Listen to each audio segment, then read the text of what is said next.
Eka. Murid yang sangat ia sayangi kini berdiri di seberang melakukan perlawanan terhadap dirinya. Adi Bing Slamet yang selama 17 tahun selalu manut, kini bak singa yang siap menerkam. Subur patut masgul. Di usianya yang mulai renta, ia harus berurusan dengan hukum. Di rumahnya sering Subur ingat masa-masa indah bersama Adi Bing Slamet. Kenangan manis termasuk ketika Adi dan kawan-kawan membantu dirinya membuat video klip lagu ini.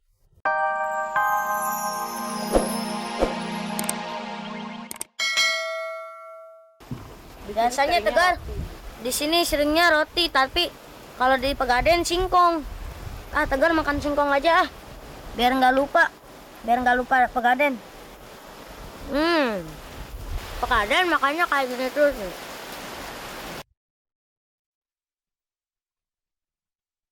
Tegar merasa hidupnya seperti mimpi. Setahun yang lalu, ia adalah salah satu di antara anak jalanan yang mencari makan dengan menjual suara dan petikan gitar mininya.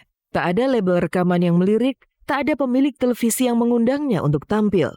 Namun semua mulai berubah ketika seorang mahasiswa iseng mengunggah video Tegar ke situs YouTube.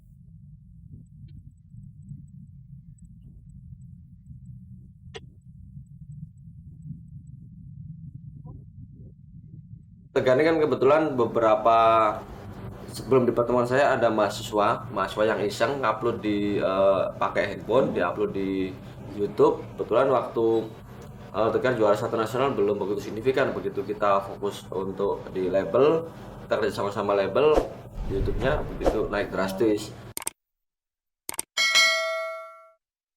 Meski mampu menyedot penonton dunia maya, namun sejatinya garis tangan Tegar belum berubah. Barulah setelah Alfas Hermansyah mengikut sertakan Tegar dalam sebuah lomba pencarian bakat, Tegar membumbung ke tingkat nasional. Ia pun bermetamorfosis dari pengamen jalanan menjadi idola panggung hiburan. Tegar dulu kita ikutkan di pencarian bakat di salah satu operator seluler di Subang, kebetulan sampai dengan juara 1 nasional. Dari situ saya dipertemukan dengan Mas Wawan. Mas Wawan ini yang sekarang sebagai bisnis manajer Tegar. Jadi Mas Wawan ini kebetulan megang beberapa artis besar juga, grup band besar juga. Dari situ kita secara ini strateginya kita sejajarkan dengan artis besar dengan harapannya Tegar nanti akan jadi artis besar juga, nggak hanya di Indonesia tapi di luar negeri juga. Seneng banget, bangga banget.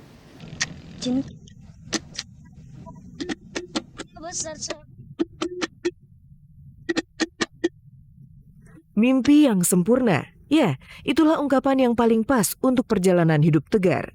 Meski demikian, Tegar tak mau buru-buru terlena. Ia masih ingin berjuang dan terus berjuang. Menggapai mimpi tertinggi bisa seperti Ariel Noah dan Justin Bieber, sang idola. Ariel Noah. Kenapa? Kenapa? Soalnya bagus, keren, Justin Bieber. Oke. Seperti sebuah film action, pertikaian Adi Bing Slamet versus Eyang Subur memasuki babak klimaks. Keduanya akhirnya menempuh jalur hukum dan saling melaporkan.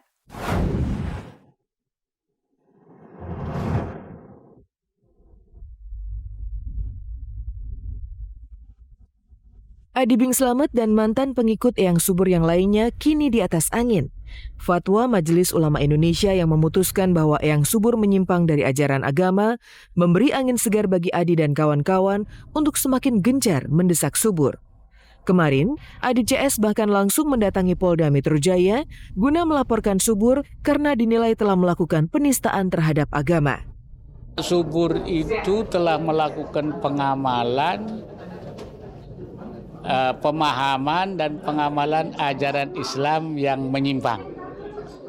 Satu, dia itu melakukan praktek pendukunan dan peramalan. Yang kedua, dia melakukan penyimpangan syariah, artinya ajaran, dengan punya istri lebih dari 4, dan itu diakuinya sendiri. Ini udah jelas, dan Subur ini harus menyadari, mengakui bahwa dia sedang dilaknat Allah.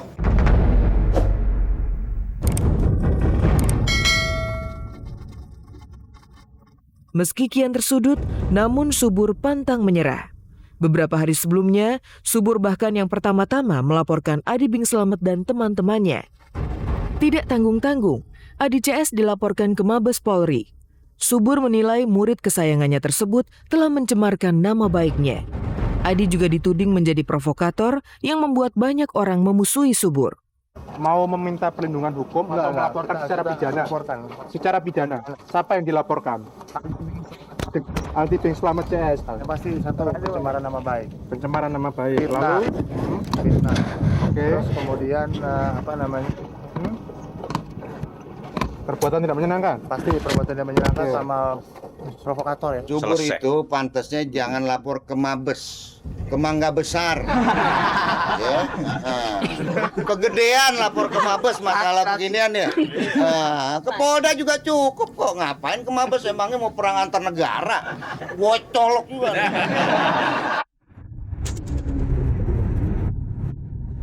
Subur tak pernah menyangka murid yang sangat ia sayangi kini berdiri di seberang melakukan perlawanan terhadap dirinya. Adi Bing Slamet yang selama 17 tahun selalu manut, kini bak singa yang siap menerkam. Subur patut masgul. Di usianya yang mulai renta, ia harus berurusan dengan hukum. Di rumahnya sering Subur ingat masa-masa indah bersama Adi Bing Slamet. Kenangan manis termasuk ketika Adi dan kawan-kawan membantu dirinya membuat video klip lagu ini. Nah ini kemungkinan besar kesalahpahaman. Adi nggak ketemu saya iya, terus ada yang sakit, minta tolong supaya sehat. Cuma sarannya, dalam hati kecil saya itu habis maghrib datang ke rumah. Nah ini ternyata datangnya malam, jam 11, jam 1, kadang-kadang nggak datang. Nah ini saya suruh tegur sama Parno, mungkin dia tersinggung. Saya 17 tahun ngikut dia sangat menyimpang. Dia bukan orang Islam, tapi dia memakai simbol-simbol Islam supaya bisa menjerat orang Islam. Dia memakai peci, memakai sarung, terus banyak kaligrafi di rumahnya ada, terus dia ada musola di bawahnya, tapi kelakuannya bukan seperti apa yang diperintahkan oleh Allah dan yang dicontohkan oleh Rasulullah. Itu udah jelas. Terpaksa aja, makanya sampai aku mau lapor ke Mabes Polri lah, mau ke Polda lah, ke Komnas HAM lah, sebab aku ini sudah terpaksa. Siapa yang benar, siapa yang salah, hukum yang akan menjadi penentunya. Namun Subur memang patut untuk awas. Barisan Adi Bing Slamet kian hari kian bertambah kuat. Septian Dwi Cahyo yang selama ini bungkam disebut-sebut siap menjemput kedua anaknya dari rumah Subur. Kedua anak Septian memang tinggal bersama Subur sejak Nita, mantan istri Septian, menjadi istri ke-8 Eyang Subur. Saya dapat titip dari Septian pesan bahwa dia akan mengambil anaknya, ya, karena itu adalah haknya Septian. Sudah sekian tahun Septian sulit untuk bertemu anak-anaknya. Ani, istri ke-6 Subur, itu keponakan saya. Tadi saya dapat kabar dari ayahnya Ani bahwa Ani menelepon beliau, disebutkan bahwa semua harus tutup mulut kalau nggak mati.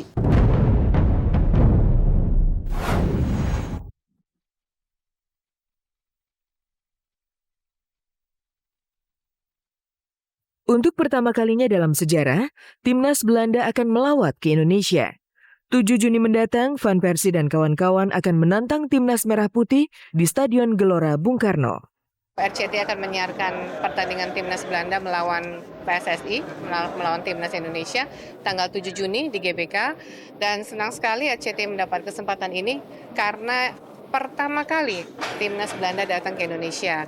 Dan juga yang kami dengar adalah mereka akan datang bersama first squad-nya, termasuk Van Persie dan lain-lain, dan itu juga pasti sangat ditunggu oleh para fans di sini ya.